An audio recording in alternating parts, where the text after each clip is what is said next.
এখন মোৰ ইউটিউব চেনেলটোত সকলোকে স্বাগতম জনাইছোঁ। আমি আজি ক্লাছ 9ৰ বিজ্ঞানৰ আমাৰ চাৰিওকাষৰ বস্তুবোৰৰ ভিতৰুৱা যিমান পাৰ্টিৰ কুৱেশ্যন আনচাৰ দিয়া আছে আৰু ভিতৰৰ কুৱেশ্যন আনচাৰ যিবোৰ দিয়া আছে সেইবোৰো কৰিম। ভিডিঅ'টো ভাল লাগিলে এটা লাইক কৰি দিব আৰু চেনেলটো ছাবস্ক্ৰাইব কৰি দিব। প্ৰশ্নাৱলী আমাৰ চাৰিওফালৰ বস্তুবোৰ। 1 নম্বৰ, তলৰ কোনবোৰ পদাৰ্থ? ইয়াত দিয়া আছে চকী, বায়ু, প্ৰেম, গোন্ধ, ঘৃণা, বাদাম, চিন্তা, ঠাণ্ডা পানীয়, সুগন্ধি দ্ৰব্যৰ সুবাস। উত্তৰ, পদাৰ্থবোৰ হ'ল চকী, বায়ু, বাদাম, ঠাণ্ডা পানীয়, সুগন্ধি দ্ৰব্যৰ সুবাস। যিবোৰ পদাৰ্থ নহয়, প্ৰেম, ঘৃণা, চিন্তা। 2 নম্বৰ, তলৰ পৰ্যবেক্ষণটোৰ কাৰণ দেখুওৱা। উত্তপ্ত অৱস্থাত থকা বস্তুৰ গোন্ধ কেইবা মিটাৰ দূৰৰ পৰা পোৱা যায়, কিন্তু ঠাণ্ডা বস্তুৰ গোন্ধ পাবলৈ ওচৰত যাব লাগে। উত্তৰ,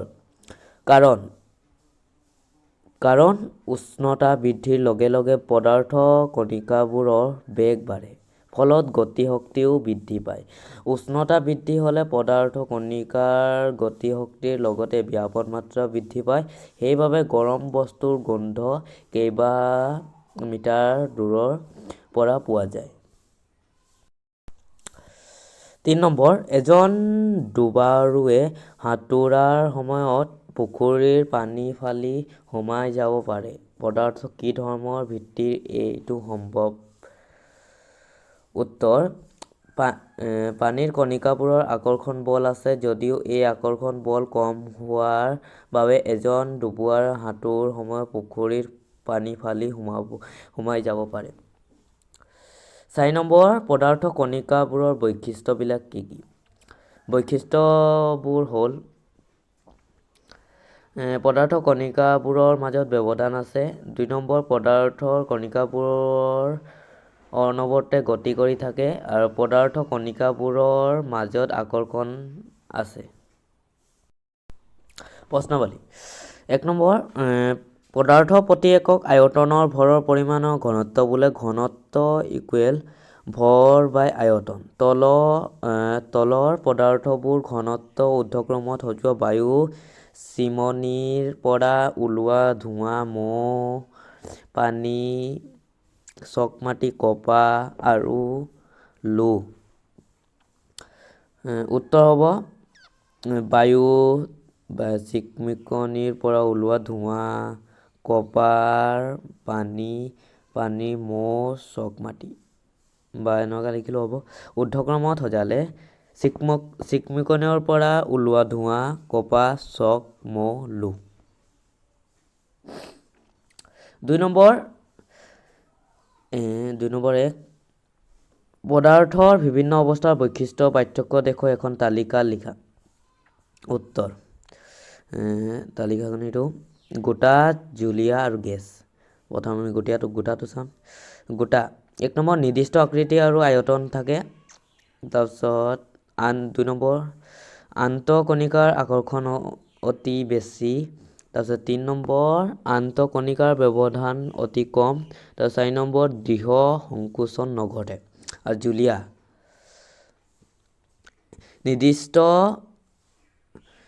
নিৰ্দিষ্ট আয়তন আছে কিন্তু নিৰ্দিষ্ট আকৃতি নাই। 2 নম্বৰ, আন্তঃকণিকাৰ আকৰ্ষণীয় মধ্যমীয়। আৰু 3 নম্বৰ, আন্তঃকণিকাৰ ব্যৱধান মধ্যমীয়। আৰু 4 নম্বৰ, দৃঢ় নহয়, সামান্য সংকোচন ঘটে। আৰু গেছ 1 নম্বৰ, নিৰ্দিষ্ট আকৃতি আৰু আয়তন নাই, অন্তঃকণিকাৰ আকৰ্ষণ একেবাৰে কম, নিম্নতম। 3 নম্বৰ, আন্তঃকণিকাৰ ব্যৱধান অতি বেছি। 4 নম্বৰ, একেবাৰে দৃঢ় নহয়, সহজে সংকোচন ঘটাব পাৰি। বি নম্বৰ, তলৰ বিষয়বিলাকৰ ওপৰত মন্তব্য দিয়া। দৃঢ়তা, ৰিজিডিটি, সংকোচনীয়তা। তাৰপিছত দৃঢ়তা উত্তৰ, দৃঢ়তা বাহ্যিক বল প্ৰয়োগ কৰিলেও পদাৰ্থৰ নিজৰ আকৃতি সলনি নকৰা ধৰ্মক দৃঢ়তা বোলে। আৰু সংকোচনশীলতা। চাপ প্ৰয়োগ কৰি পদাৰ্থ কণিকাবোৰৰ ব্যৱধান কম কৰিব পৰা ধৰ্মটো সংকোচনশীলতা বোলে। জুলীয়া আৰু গেছীয় পদাৰ্থ সংকোচনশীলতা দেখুৱায়। প্ৰবাহিতা। জুলীয়া পদাৰ্থবোৰ বৈ যাব পাৰে, আকাৰ সলাব পাৰে, ইয়াকে প্ৰবাহিতা বোলে। আকাৰ। পৃষ্ঠ পৰিসীমা নিৰ্দিষ্ট আকৃতি আৰু আয়তনকে আকাৰ বোলে। গতিশক্তি। গতিশীল অৱস্থাৰ কণিকাৰ সৈতে জড়িত শক্তি গতিশক্তি বোলে। উষ্ণতা বৃদ্ধিৰ লগে লগে গতিশক্তিও বৃদ্ধি হয়। আৰু ঘনত্ব। প্ৰতি একক আয়তন থকা ভৰক পদাৰ্থৰ ঘনত্ব বোলে। আৰু 3 নম্বৰ কাৰণ দেখুওৱা। কোনো এটা বন্ধ পাত্ৰত গেছ ৰাখিলে সেই গেছ পাত্ৰটোৰ সকলো অংশ অধিকাৰ কৰে। উত্তৰ। ইয়াৰ কাৰণ হ'ল গেছীয় পদাৰ্থৰ কণিকাবোৰৰ মাজত আকৰ্ষণ শক্তি ন্যূনতম একেবাৰে কম হোৱাৰ বাবে পাত্ৰ এটাত গেছ ৰাখিলে সেই গেছে পাত্ৰটোৰ সকলো অংশ অধিকাৰ কৰে। 2 নম্বৰ ধাৰক পাত্ৰৰ বেৰত গেছে চাপ দিয়ে। উত্তৰ। গেছীয় অৱস্থাত কণিকাবোৰ যাদৃচ্ছিকভাৱে তীব্ৰ বেগত ঘূৰি ফুৰিব পাৰে। এনেকুৱা চলনৰ বাবে কণিকাবোৰে পৰস্পৰক খুন্দা মাৰে আৰু ধাৰক পাত্ৰৰ বেৰতো খুন্দা মাৰে আৰু খুন্দাৰ ফলত ধাৰক পাত্ৰৰ বেৰত চাপ সৃষ্টি হয়।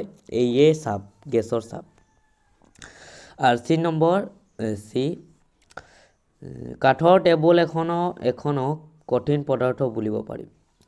উত্তৰ। কাৰণ কাঠৰ টেবুল এখন নিৰ্দিষ্ট আকাৰ আৰু আয়তন আছে, লগতে টেবুলখন দৃঢ় আৰু সংকোচন নঘটে। D number. বায়ুত আমাৰ হাতখন সহজতে ঘূৰাব পাৰোঁ, কিন্তু কাঠ এডোখৰৰ মাজেৰে ঘূৰাবলৈ এজন কেৰাটে বিশেষজ্ঞৰ প্ৰয়োজন। কাৰণ বায়ু কণিকাৰ মাজত আকৰ্ষণ বল কম, লগতে কণিকাবোৰৰ মাজত ব্যৱধান বেছি, সেইকাৰণে সহজতে ঘূৰাব পাৰে। আনহাতে কাঠ এডোখৰৰ মাজেৰে হাতখন ঘূৰাবলৈ এজন কেৰাটে বিশেষজ্ঞৰ প্ৰয়োজন। কাৰণ কাঠৰ কণিকাবোৰৰ মাজত আকৰ্ষণ বেছি আৰু কণিকাবোৰ টানকৈ বান্ধ খাই থাকে। নম্বৰ। কঠিন পদাৰ্থৰ তুলনাত জলীয় পদাৰ্থৰ ঘনত্ব কম। কিন্তু দেখিছানে বৰফ, পানী উপঙি কিয় বাৰু? কাৰণ পানীৰ কণিকাবোৰ গোট মাৰি বৰফ সৃষ্টি হয়। যদিও বৰফ কণিকাবোৰৰ মাজত বহুতো খালী ঠাই থাকি যায়, যাৰ ফলত বৰফ ঘনত্ব কম হয় আৰু পানীত উপঙে। 1 নম্বৰ অনুশীলনী প্ৰশ্ন উত্তৰ কৰিম। 1 নম্বৰ। তলত দিয়া উষ্ণতাবোৰ চেলচিয়াছ স্কেলত প্ৰকাশ কৰা। A নম্বৰ আছে 300 কেলভিন, তাৰপিছত আছে 573 কেলভিন। উত্তৰ। তোমালোকে এটা কথা জানি লোৱা, যেতিয়া কেলভিনত প্ৰকাশ কৰিব দিয়ে আমাক, তেতিয়া 273 আমাক মাইনাছ কৰিব লাগে। আৰু যেতিয়া ডিগ্ৰী চেলচিয়াছ, যেতিয়া চেলচিয়াছত প্ৰকাশ কৰিবলৈ দিয়ে, তেতিয়া আমাক প্লাছ কৰিব লাগে 273। তোমালোকে গম পালা? এইটো 300 কেলভিন, তাৰপিছত 300ৰ লগত 273 মাইনাছ কৰিছে, তেতিয়া ওলাইছে 270 ডিগ্ৰী চেলচিয়াছ ওলালে। এইটো কেলভিন হ'ব লাগিছিল। তাৰপিছত B number 573 minus 273 0 Celsius equal 300 degree Celsius. 2 number তলৰ উষ্ণতাবিলাকৰ পানীৰ ভৌতিক অৱস্থা কি হ'ব? এ নম্বৰ 250 ডিগ্ৰী চেলচিয়াছৰ উষ্ণতা পানীয় গেছীয় অৱস্থাত পোৱা যায় আৰু বি নম্বৰ 100 ডিগ্ৰী চেলচিয়াছৰ উষ্ণতাত পানী তৰল আৰু গেছীয় অৱস্থাত পোৱা যায়। 3 নম্বৰ কোনো পদাৰ্থ ভৌতিক অৱস্থাৰ পৰিৱৰ্তনৰ সময়ছোৱাত উষ্ণতাৰ স্থিৰ হৈ থাকে কিয়? উত্তৰ ভৌতিক অৱস্থাৰ পৰিৱৰ্তন সময়ছোৱাত উষ্ণতা স্থিৰ হৈ থকাৰ কাৰণ হ'ল উষ্ণতা পদাৰ্থৰ অৱস্থাৰ পৰিৱৰ্তন কাৰণে আৱশ্যক হয়, যাক পদাৰ্থৰ লীনতাপ বুলি কোৱা হয়। নম্বৰ বায়ুমণ্ডলীয় গেছ জুলীয়া কৰিব পৰা পদ্ধতি এটা কোৱা। উচ্চ চাপ অথবা নিম্ন উষ্ণতাৰ বায়ুমণ্ডলীয় গেছক জুলীয়া বা তৰল অৱস্থালৈ আনিব পাৰি। 1 নম্বৰ উষ্ণতাবিলাকৰ চেলচিয়াছত প্ৰকাশ কৰা। 293 কেলভিন, তাৰপিছত বি নম্বৰ 470 কেলভিন। তাৰপিছত উত্তৰ আছে ইয়াত 293 কেলভিনক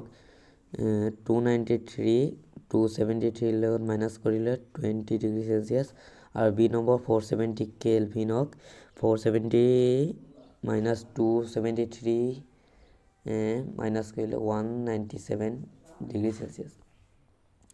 2 নম্বৰ তলৰ উষ্ণতাবিলাক কেলভিনত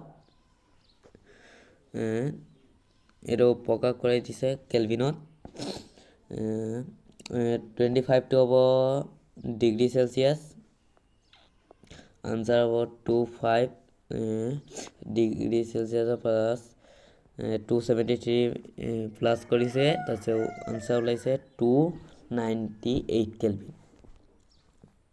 তাৰপিছত বি নম্বৰটো 273 ডিগ্ৰী চেলচিয়াছক 273 ডিগ্ৰী চেলচিয়াছক প্লাছ 273 কৰিছে, তেতিয়া 646 কেলভিন ওলালে। আৰু 3 নম্বৰ কাৰণ দেখুওৱা। 1 নম্বৰ খোলা ঠাইত নেপথেলিন বল কেইবাদিন থৈ দিলে নাইকিয়া হয়?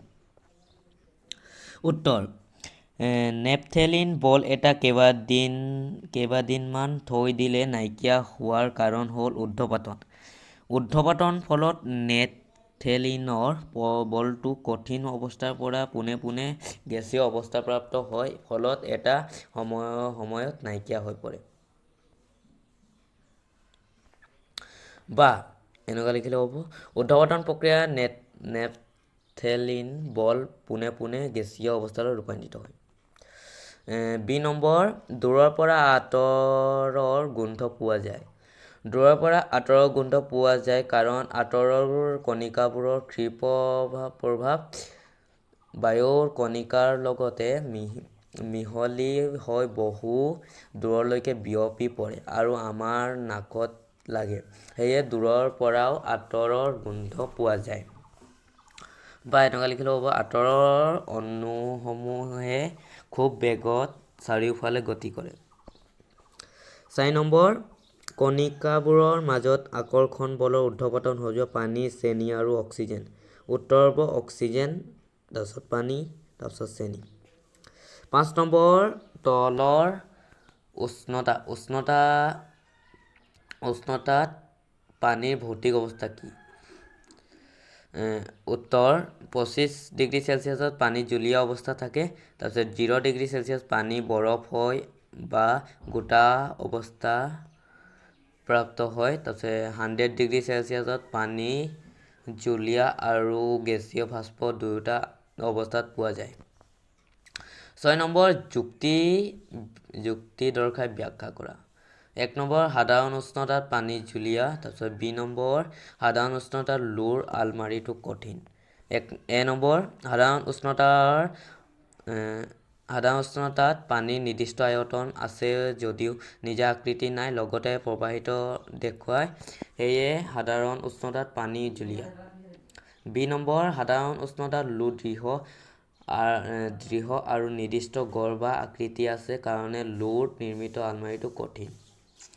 7 নম্বৰ 273 কেলভিন উষ্ণতাত থকা বৰফে একে উষ্ণতাত থকা পানীতকৈ বেছি ঠাণ্ডা কৰে কিয়?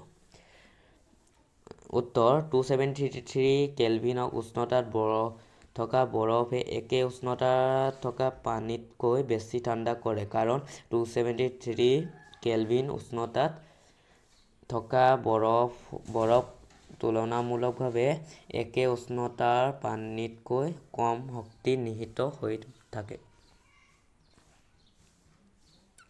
8 নম্বৰ উতলা পানী আৰু পানীৰ ভাপৰ কোনটোৱে বেছিকৈ পুৰিব?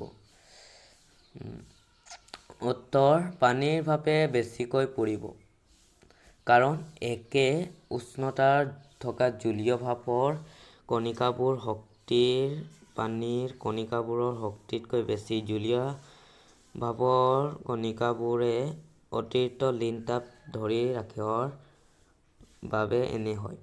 9 নম্বৰ অৱস্থা পৰিৱৰ্তন দেখুওৱা স্থলচিত্ৰ ABCDE আৰু Fৰ নাম দিয়া। উত্তৰ A গলনাংক, B বাষ্পীভৱন, C ঘনীভৱন, D স্ফটিকীকৰণ, E ঊৰ্ধ্বপাতন, F ঊৰ্ধ্বপাতন। ভিডিঅ'টো ইমানেই আছিল। ভিডিঅ'টো কেনে পালা কমেণ্ট বক্সত জনাবা।